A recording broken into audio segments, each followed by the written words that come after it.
J'aimerais vous entretenir ce matin de quelque chose qui est très important. D'où viendra notre salut? Et j'aimerais pour asseoir mes propos dans la parole, vous lire d'abord un texte dans 1 Thessaloniciens 4, versets 15 à 17. Alors si vous avez une Bible, vous pouvez tout à fait suivre, puisque ce qu'on lit et ce qu'on entend, on le retient 5 fois plus que ce que l'on entend simplement. C'est pour ça que parfois je m'appuie sur un PowerPoint, parce que les images en plus peuvent vous aider à vous remémorer plus tard, quand votre mémoire flanchera. Voici en effet ce que nous déclarons d'après une parole du Seigneur. Nous, les vivants, restés pour l'avènement du Seigneur, nous ne devancerons pas ceux qui se sont endormis. Comprenez non pas qu'ils font la sieste, qui sont partis, qui sont morts. Car le Seigneur lui-même a un signal donné à la voix d'un archange, au son de la trompette de Dieu, descendra du ciel, et les morts en Christ ressusciteront en premier lieu. Ensuite, nous les vivants, qui serons restés, nous serons enlevés ensemble avec eux dans les nuées, à la rencontre du Seigneur dans les airs, et ainsi nous serons toujours avec le Seigneur. Consolez-vous donc les uns les autres par ces paroles. Et puis dans l'évangile de Matthieu,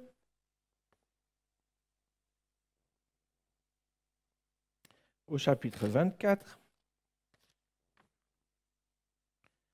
les versets 36 à 42. Est-ce qu'il y a quelqu'un parmi nous qui les a lus récemment, ces versets?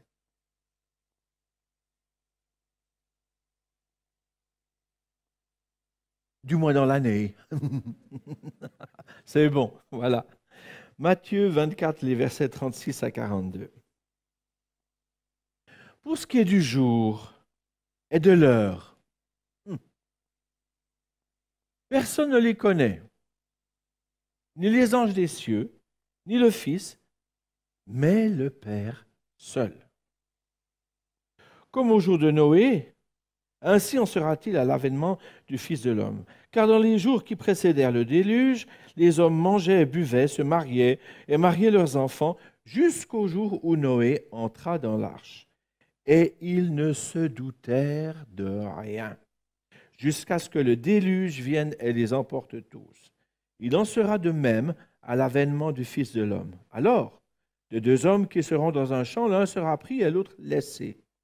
De deux femmes qui moudront à la meule, l'une sera prise et l'autre laissée. Veillez donc, puisque vous ne savez pas quel jour votre Seigneur viendra. Sachez-le bien, si le maître de la maison savait à quelle veille de la nuit le voleur doit venir, il veillerait et ne laisserait pas percer sa maison. C'est pourquoi, vous aussi, tenez-vous prêts, car le Fils de l'homme viendra à l'heure où vous n'y penserez pas. Ou plus.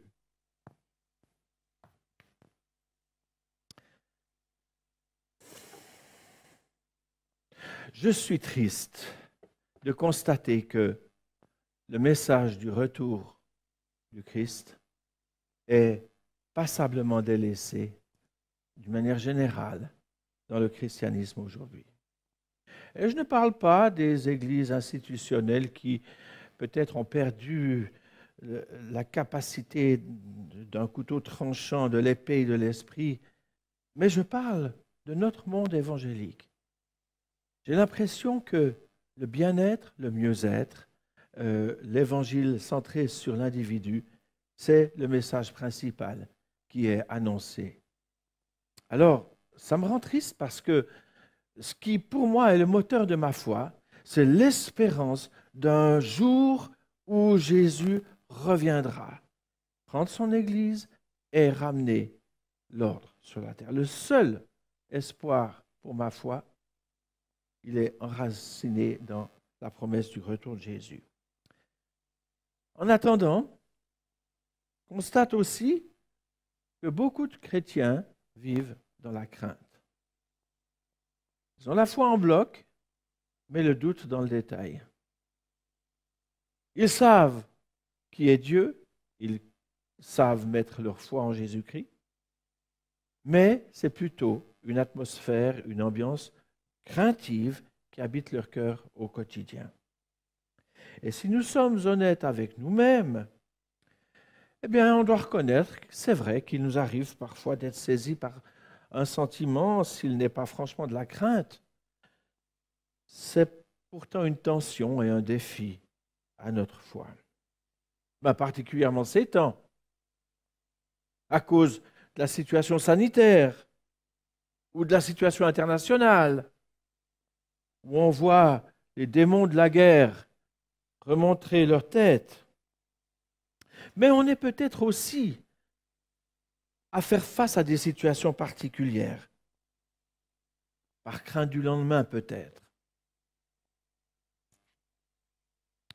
Est-ce vraiment étonnant, alors que nous baignons dans un milieu ambiant qui est inondé et imprégné de nouvelles alarmantes? Et les inondations de ces derniers jours nous montrent combien l'humain est fragile, combien son destin lui échappe et combien notre humanité est dans l'embarras au quotidien.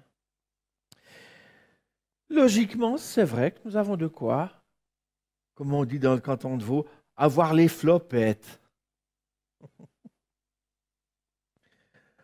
Mais j'ai envie de dire que la crainte n'est pas le signe distinctif du chrétien. La foi n'est pas un antidouleur, une aspirine. La foi n'est pas un déni des évidences et des circonstances. Je suis parfois surpris d'entendre des chrétiens dire « Ah non, non, avec le Seigneur, tout va toujours très bien », alors que leur vie est parfois remplie de choses difficiles à gérer, mais on se réfugie dans le Seigneur non pas avec les circonstances, mais en disant « Non, elles n'existent pas, j'appartiens à Dieu ». Donc la foi est autre chose selon Hébreu.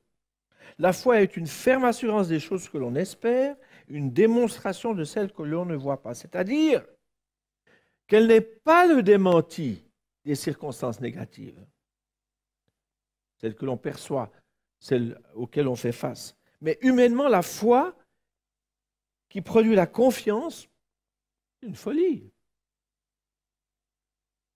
Justement parce qu'elle ne repose sur rien d'humain, mais sur une puissance supérieure à l'humain, sur celle de Dieu. En fin de compte, avoir la foi, c'est ne pas dire non, non, ça n'existe pas, les problèmes. Oui, les problèmes existent, mais Dieu, dans mes problèmes, dans mes situations, dans mes craintes, dans mes alarmes. On peut changer. Où avons-nous placé notre espérance, frères et sœurs? Sur quoi repose notre confiance? Sur nos biens? Coup de bourse et puis tout s'effondre. Sur le Conseil fédéral, aussi sage soit-il? Sur la dame de Berlin, dont le prénom est Angelo au féminin, elle est très prudente. Bon, certains qui connaissent Angelo Prudence ont compris, voilà. Sur le président des États-Unis, oh ben détrompez-vous. Sur un vaccin? Bien que je vous encourage vivement à le prendre, ce n'est pas le vaccin qui sera notre salut.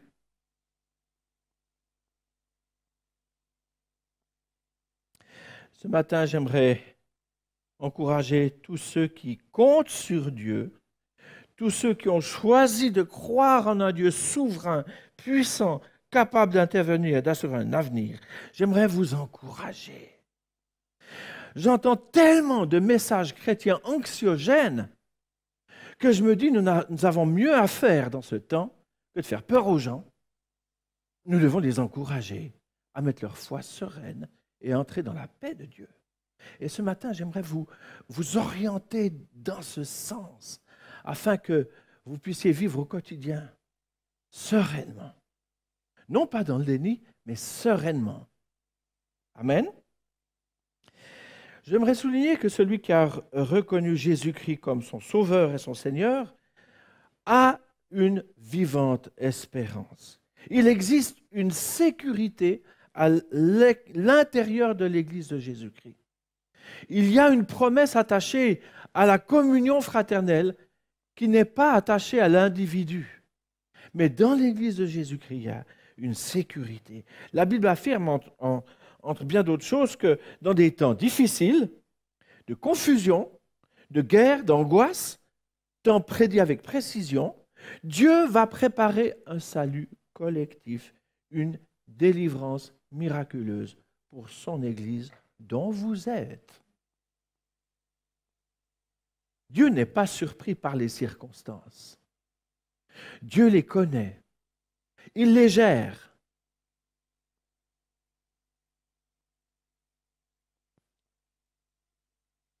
Cette promesse pourrait passer pour une chimère si les prophéties qui sont contenues dans la Bible ne s'étaient pas déjà réalisées au 4/5e. Même plus. Certains disent à 90% pour les Français, qui nous regardent par Internet. Bon, il faut être gentil avec eux. 90, si vous êtes dans le canton de Vaud, 90% des promesses, des prophéties se sont réalisées. Dieu est fidèle face à ses promesses. Les grâces que nous avons déjà reçues dans cette Église, et il y en a eu tellement, vous en entendrez peut-être parler dans quelques temps, un petit peu plus en détail, mais toutes les grâces que nous avons reçues, ce sont à quelque part, c'est la portion de dégustation de ce que Dieu nous réserve en plénitude, bientôt, dans sa présence. Ce sont les arts du royaume qui vient. Et j'aimerais ce matin vous rappeler 4 grandes interventions divines mentionnées dans la Bible. Et elles concernent des collectivités qui, chaque fois, ont été sauvées du danger ou de la destruction. Et ces sauvetages constituent, à mon avis, comme une annonciation en petit de ce que Dieu va faire un jour en plus grand dans les temps que l'on qualifie de fin des temps. Ainsi, alors que nous allons repasser en mémoire ces récits bibliques, je souhaite que notre confiance en Dieu qui prévoit et qui pourvoit, elle soit fortifiée. Ce matin, je n'aimerais pas que vous ressortiez de cet endroit avec des émotions négatives, mais j'aimerais que vous puissiez en ressortir avec une foi fortifiée, une confiance en un Dieu qui prévoit et qui pourvoit. Ça vous va? On y va? On regarde? Bon, on va parler de Noé. Je suis sûr que certains étaient en train de penser que nous allions parler du sauvetage de Noé. Alors pourquoi j'ai mis une grappe là? Eh bien parce que, et j'en suis très reconnaissant, merci Seigneur, l'invention de la vigne et du vin, ça a eu lieu après le déluge. Les vignerons de l'Église sont ravis aussi. Hein? Mais voilà, puis Noé a découvert l'effet du vin et il a pris ce qu'on appelle une bonne cuite. Et je pense qu'après ça, il a tempéré l'usage de la chose et a su en user, comme vous, du reste, avec parcimonie. Vous connaissez donc son histoire. Vous savez qu'il vivait dans un contexte un peu similaire au nôtre. Il n'y a rien de nouveau sous le soleil et l'histoire ne fait que se répéter. On vivait bien du temps de Noé, sans trop se soucier de Dieu. Voyez-vous, il y a dans la vie instinctive, animale, d'attrayants aspects, satisfaction de soi, égoïsme, matérialisme, culte du plaisir, hédonisme, etc. Et Jésus décrit, vous l'avez entendu, cette civilisation ainsi. On mangeait, on buvait, on se mariait, on se donnait en mariage. Tout cela sans Dieu. Et dans une corruption notoire. Noé était pieux. Et dans sa génération frivole, lui lui a su entendre la voix de Dieu. Et Dieu va l'utiliser pour avertir ses contemporains. En parenthèse, j'ai été touché par le chant tout à l'heure qui nous rappelait notre devoir de témoin et notre rôle comme carte de visite de Dieu dans ce monde de perdition. Vous savez comment, bravant le ridicule, lui et sa famille travaillèrent pour construire ce grand bateau et pour se sauver du jugement universel. Ben, tout le monde aurait pu faire pareil, mais personne ne le fit. Même si la volonté de Dieu est que tous les hommes soient sauvés, Jésus annonce lui-même que ce ne sera qu'une minorité, hélas, qui va accepter l'offre de Dieu.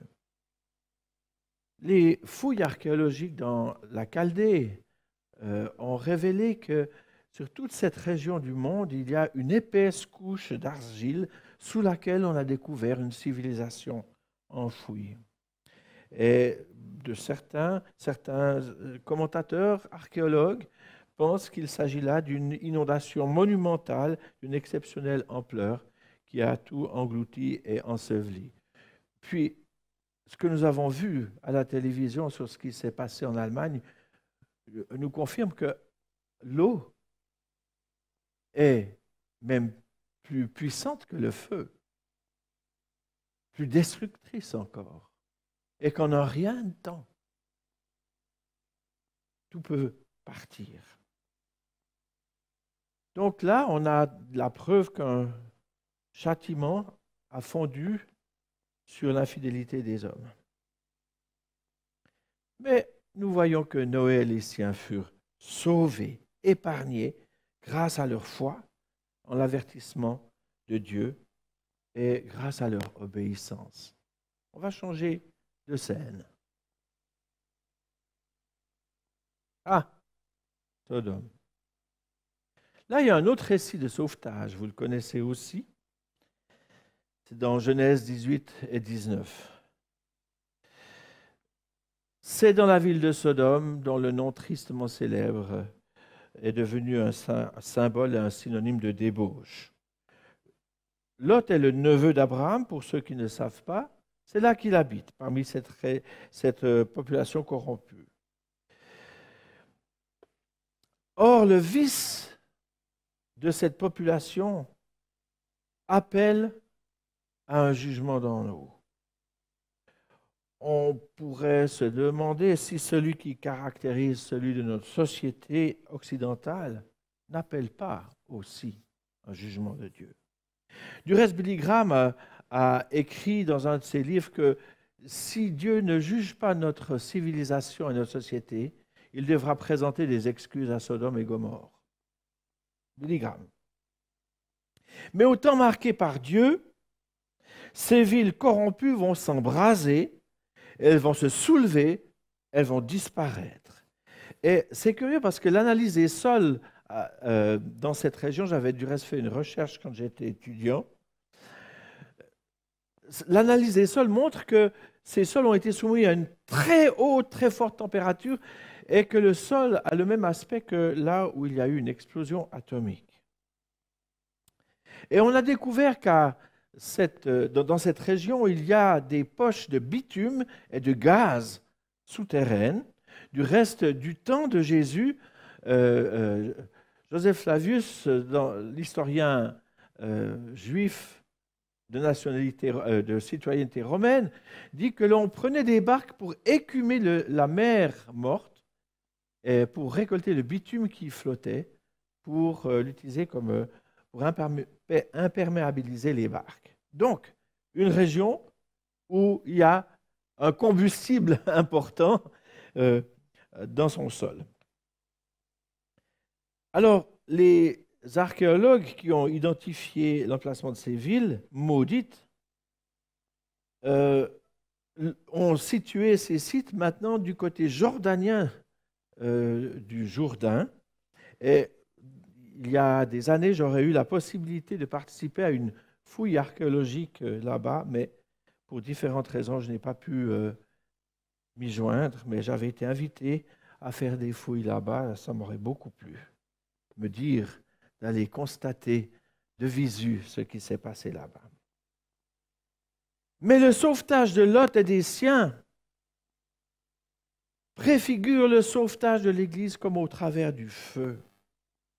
Et ce temps n'est connu que de Dieu, mais tous les éléments annoncés, déjà réalisés, les images que sont les occasions antérieures de la providence de Dieu, sauvant ceux qui lui appartiennent, voilà qui nous donne une assurance que malgré les pires dangers et les angoisses ambiantes, nous pouvons rester confiants.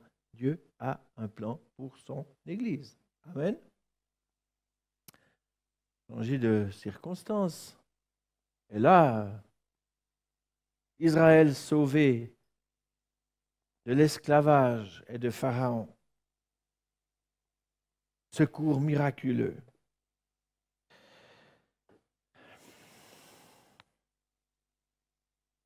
Les plaies sont infligées à l'Égypte. Pharaon a finalement laissé partir Israël. Il change d'avis. Il part avec ses chars à la poursuite des Hébreux, qu'il accule devant la mer Rouge. Ce peuple libéré, mais pas encore arrivé, et ça nous ressemble, ce peuple libéré, mais pas encore arrivé, va être providentiellement secouru par Dieu. Le texte nous dit que ce grand vent se mit à souffler, va partager les eaux devant les pieds des Israélites qui y passèrent à pied sec. Les troupes de Pharaon sont lancées à leur poursuite. La mer se referme et puis juste Pharaon sur le bord, oh le courageux, constate que son armée est complètement détruite. Ce que Dieu a décidé de sauver, qui le perdra? Ce que Dieu a décidé de faire, qui peut l'en empêcher? La politique? Ce que Dieu veut, il le fait. Et là, on doit l'entendre aussi pour nous-mêmes. Alors l'Église de Jésus-Christ, un peu comme ce peuple poussé à bout, nous devons aussi faire face à la pression d'un ennemi qui la combat. Et ces temps, nous prions avec le canevas de prière de Portes Ouvertes. Et ce mois-ci, nous prions pour l'Inde. Et j'espère que vous le faites aussi. Si jamais, allez sur le site de Portes Ouvertes et téléchargez la liste de prière. Mais le peuple chrétien en Inde souffre. Ce peuple est aux abois. On incendie ses églises, on maltraite les chrétiens, on les tue parfois. Ou bien alors quand on les blesse sévèrement et qu'ils sont amenés à l'hôpital, et c'est ce que nous lisons, on ne les soigne pas parce qu'ils sont chrétiens. Mais Dieu veille sur son Église en Inde et il lui trace un chemin au travers de l'impossible, de l'irréaliste, de l'irréalisable, de l'humainement improbable. Dieu va lui venir en aide. Amen. Voilà encore un quatrième scénario. Alors cet événement a été annoncé par Jésus lui-même. C'est un secours miraculeux qui s'est accompli après la rédaction des textes. Et c'est un événement qui a été relaté par les historiens. Jésus avait prévu que des armées païennes allaient assiéger Jérusalem pour l'anéantir. Jésus avertissait ses enfants et il disait « Lorsque vous verrez Jérusalem investie par des armées, sachez alors que sa désolation est proche. Alors que ceux qui seront en Judée fuient dans les montagnes et que ceux qui seront au milieu de Jérusalem en sortent et que tous ceux qui sont dans les champs n'entrent pas dans la ville. » Parole de fiction pour ceux qui avaient toujours vécu là, y étaient nés, et comptaient bien y rester jusqu'à la fin de leur jour. Mais il a fallu 40 ans jusqu'à ce que l'accomplissement de cette prophétie s'accomplisse en l'an 70. Les armées romaines investirent Jérusalem et les chrétiens de Jérusalem savaient ce qui allait se passer. Selon l'ordre de Jésus, ils s'apprêtèrent à quitter la ville. Mais comment? La ville était étroitement assiégée. Alors, Il va se passer une chose incroyable relatée par Joseph Flavius.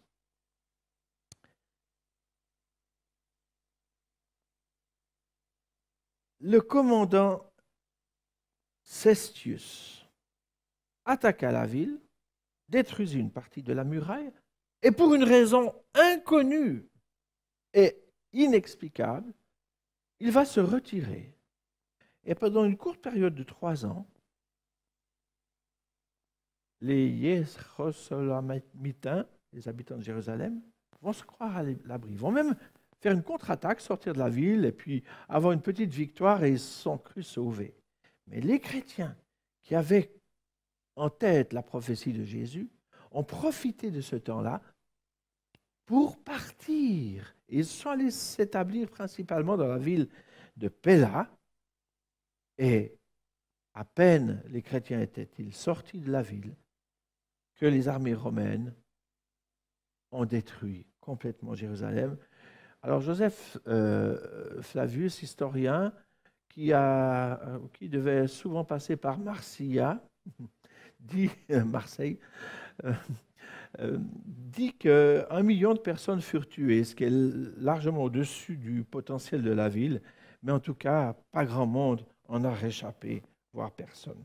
Et c'est Titus qui a détruit le temple. Alors voyez-vous, de nouveau, ceci prouve que Dieu a un plan de salut pour son Église. Amen.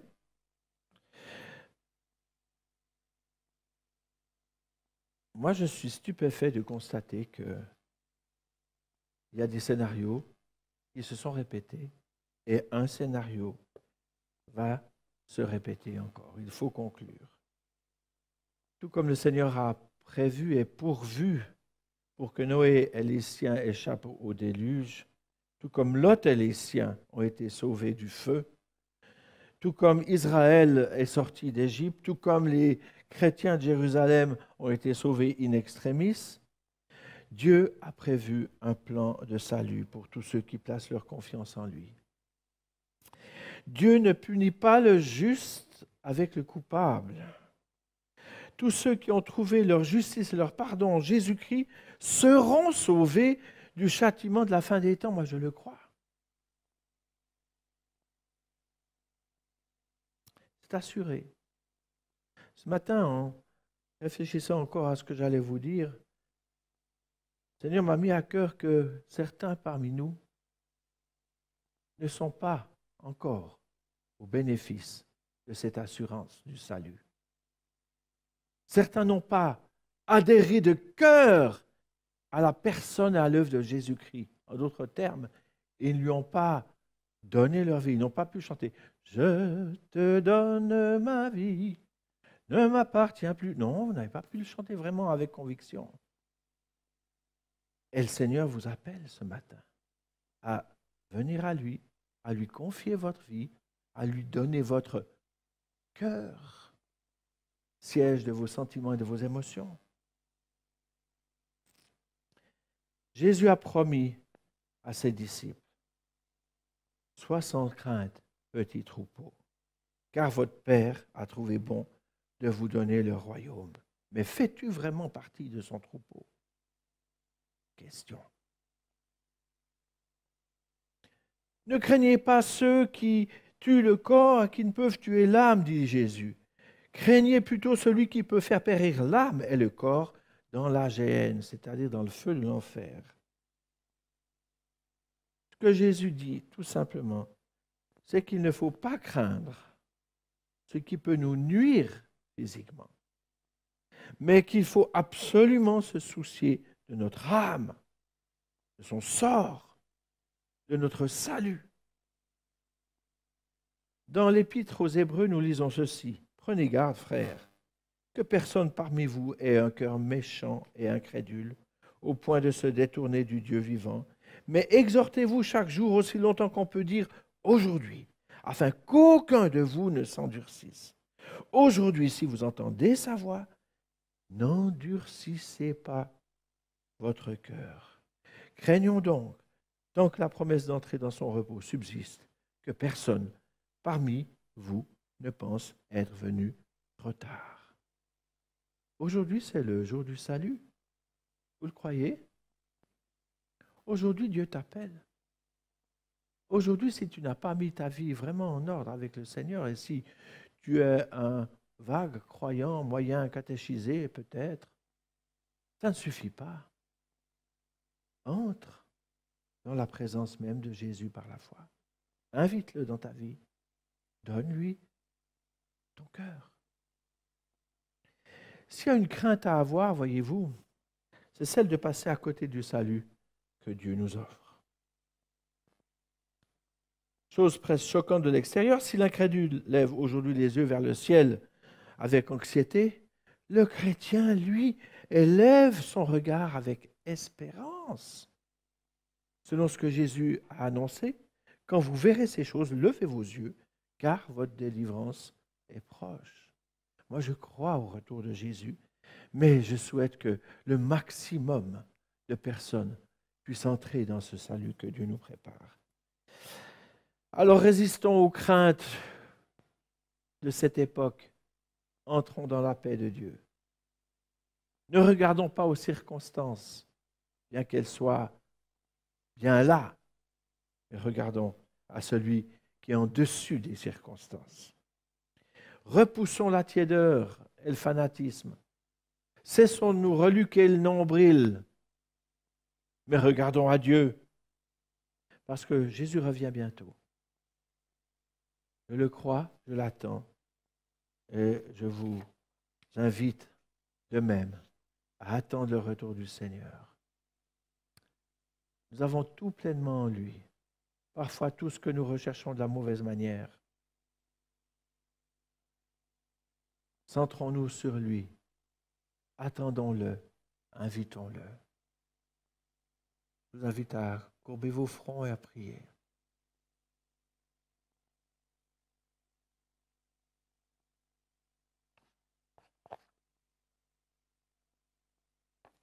Toi qui n'es pas encore